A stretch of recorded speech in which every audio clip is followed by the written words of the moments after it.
गोस्वामी तुलसीदास जी कहते हैं कि प्रारब्ध तो पहले रचा, पाछे रचा शरीर। भगवान पहले प्रारब्ध बनाते हैं, शरीर बाद में बनाते हैं। पहले उसकी फाइल तैयार करते हैं प्रारब्ध की कि ये फला घर में पैदा होगा, इतनी इसकी आयु होगी, ऐसा इसका शरीर होगा, इतना इसको धन मिलेगा, इतने इसके मित्र होंगे, इतने इसके शत्रु होंगे। इस प्रकार से उसके जीवन का पूरा लेखा जोखा पहले जब तैयार हो जाता है, तब उस जीवात्मा को शरीर की प्राप्ति होती है। प्रारब्ध तो पहले रचा और पाछे रचा शरीर। तो अब तुम क्या करोगे? गोस्वामी जी कहते हैं, तुलसी चिंता छाड़ी दे, भजले श्री रघुवीर। चिंता तो छोड़ दो, भगवान का भजन करो। जितना प्रारब्ध में होगा नहीं भी करोगे तब भी उतना मिलेगा, और जिस दिन प्रारब्ध पूरा हो जाएगा उस दिन कुछ भी कर लो कुछ नहीं होने वाला। लेकिन अज्ञान के कारण व्यक्ति कामनाओं के पीछे भागता है और उन कामनाओं की पूर्ति के लिए अनेकानेक देवताओं की पूजा में भ्रमता है। यहां तक कि लोग भूत प्रेत की भी पूजा करने लगते हैं। गीता में भगवान ने यह भी कहा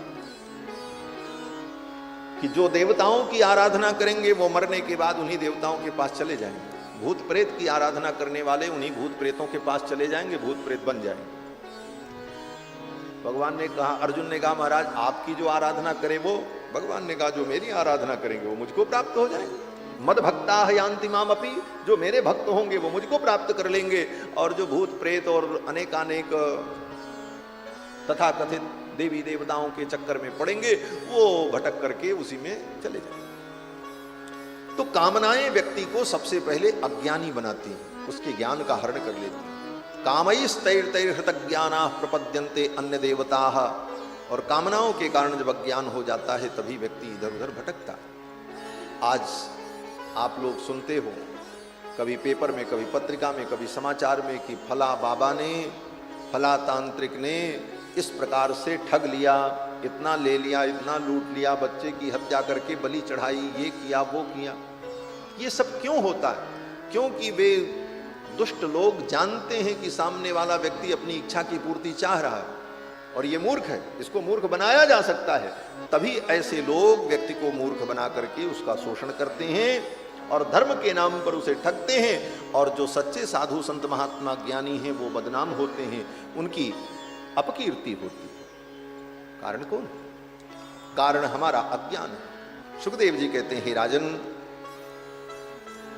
अगर तुम्हारे जीवन में कामना भी है तो भगवान से ही कामना करो और किसी से कामना मत करो। क्यों?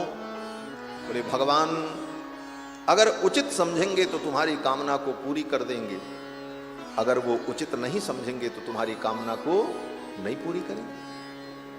तो उसमें दुखी होने की भी जरूरत नहीं। भक्ति का यही स्वरूप है। एक उदाहरण देवर्षि नारद को देखो। नारद जी भगवान के परम भक्त, उनके मन में भी कामना आई। ये कामना आती कहां से है? बोले संग से आती है। संगात संजायते कामः। गीता में भगवान कहते हैं कि संगात संजायते कामः। जब आप विषयों का संग करोगे और उन विषयों का संग करने वाले व्यक्तियों का संग करोगे तो संगात संजायते कामः, वो कामना तुम्हारे मन में भी पैदा हो जाए और उस कामना की पूर्ति के लिए आप प्रयास शुरू कर दोगे। तो संगात संजायते कामः, और प्रयास करने पर सफलता नहीं मिली तो क्रोधो विजायते, क्रोध आएगा। व्यक्ति काम करता है, चाहता हमारा ये काम हो जाए, और जब नहीं होता तो व्यक्ति क्रोध करता है। सामने वाले पर क्रोध, अपने अगल बगल वालों पर क्रोध कि तुम्हारे कारण ऐसा हुआ इसलिए नहीं तो हो जाता। तो संगात संजायते कामः, कामात् क्रोधो विजायते, क्रोधात् भवति सम्मोहः, और क्रोध होने पर व्यक्ति को मोह हो जाता है। सम्मोहात् स्मृति विभ्रमः, सम्मोह होने पर स्मृति का भ्रम हो जाता है, और स्मृति का भ्रम होने पर बुद्धि का नाश हो जाता है, और बुद्धि के नाश होने पर व्यक्ति का विनाश हो जाता है।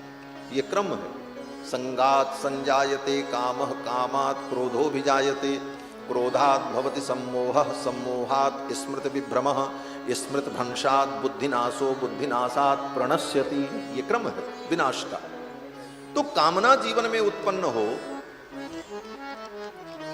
अगर, तो सबसे मत कहो, भगवान से कहो।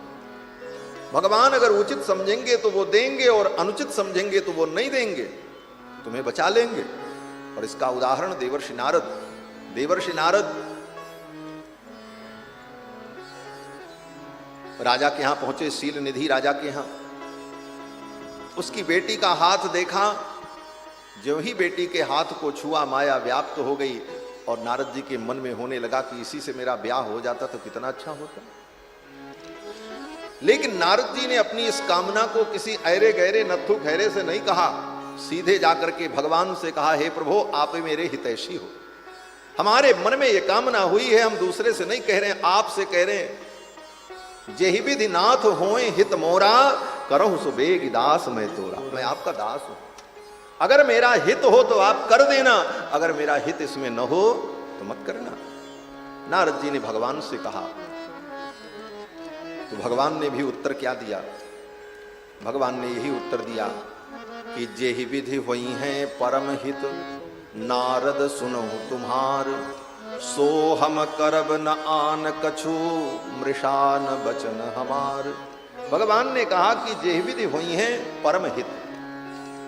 नारद जी ने क्या कहा था? नारद जी ने कहा था जेहि विधि नाथ होए हित मोरा, और भगवान कहते हैं जेहि विधि हुई है परम हित। इसका मतलब बोले जीव अपना हित चाहता है और भगवान उसका परम हित चाहते हैं। भगवान परम हित चाहते हैं और जीव तो हित चाहता है। हम समझते हैं ये वस्तु हमको मिल जाए तो मेरा हित होगा, और भगवान विचार करते हैं कि अगर ये वस्तु मिलेगी तो इसका हित होगा अथवा अहित होगा, न देने में इसका परम हित होगा। इन सब विषयों पर विचार करके तब भगवान निर्णय करते हैं। तो भगवान ने कहा कि जेहि विधि हुई है परम हित, नारद सुनहु तुम्हार, सो हम करब न आन कछु, मृषान बचन हमार। कुपथ मांग रुज व्याकुल रोगी, देह न वैद्य सुनो मुनि जोगी। भगवान ने कहा कि जैसे रोगी कुपथ्य मांगता है, व्यक्ति को बुखार लगा है, मुंह का स्वाद बिगड़ गया तो वो कहता है कोई खट्टी चटपटी चीज खाने को मिले, डॉक्टर कहता मत खाना नहीं तो मर जाओगे, डॉक्टर उसे वो चीज नहीं देता है। उसी प्रकार भगवान कहते हैं कुपथ मांग रुज व्याकुल रोगी, देहि न वैद्य सुनो मुनि जोगी। हे योगी, बुद्धिमान वैद्य उसको कुपथ्य नहीं देता। तो भगवान से अगर प्रार्थना करोगे तो भगवान उचित समझेंगे तो दे देंगे, और नहीं उचित समझेंगे तो नहीं देंगे। सुखदेव जी कहते हैं अकाम सर्व कामो वा, मोक्ष काम उदारधि, तीव्रेण भक्ति योगेन यजेत पुरुषम परम। सुखदेव जी कहते हैं हे राजन, अकामः, अगर कोई कामना नहीं है तुम्हारे मन में तो बहुत अच्छी बात है, भगवान की भक्ति करो। और अगर कामना है सर्व कामो वा, तब भी भगवान की भक्ति करो। सर्व कामो वा, अगर संसार की कामना है तब भी भगवान की भक्ति करो। मोक्ष काम उदारधि, अगर मोक्ष की कामना है तब भी भगवान की भक्ति करो। क्यों? बोले भगवान सब देते हैं। अब इस बात को और हम स्पष्ट करें आपके बीच में तो थोड़ा 10 मिनट और ज्यादा समय लगेगा इस विषय पर। देखो, भगवान की भक्ति करने पर अगर आपके मन में कामना उत्पन्न होती है कि हमको संसार की ये वस्तु मिले, ये चीज मिले, कोई कामना होती है, तो भगवान क्या करते हैं? बोले भगवान पहले उसकी कामना को देखते हैं कि ये उचित है कि अनुचित। अगर उचित है तो दे देते हैं, फिर मांगता है, फिर अगर उचित समझते हैं तो दे देते हैं। फिर धीरे धीरे भगवान क्या करते हैं? बोले इसको निष्काम बना दें, इसकी कामना ही खत्म हो जाए। फिर धीरे धीरे भगवान उसको निष्काम बना देते हैं, और निष्काम बनाने के बाद भगवान उसको संसार बंधन से मुक्त कर देते हैं। यही भगवान के भक्ति की विशेषता है। और देवताओं की, अन्य लोगों की भक्ति करने पर पूरी पूरी कामना भी पूरी नहीं होती, बंधन अलग से होता है, और मुक्ति मिलेगी कि नहीं मिलेगी इसका कोई ठिकाना ही नहीं। लेकिन भगवान की भक्ति का परिणाम बोले अकाम सर्व कामो वा मोक्ष काम उदारधि, तीव्रेण भक्ति योगेन यजेत पुरुषम परम। तीव्र भक्ति योग के द्वारा परम पुरुष की आराधना करते हैं तो हमें सब कुछ प्राप्त होगा।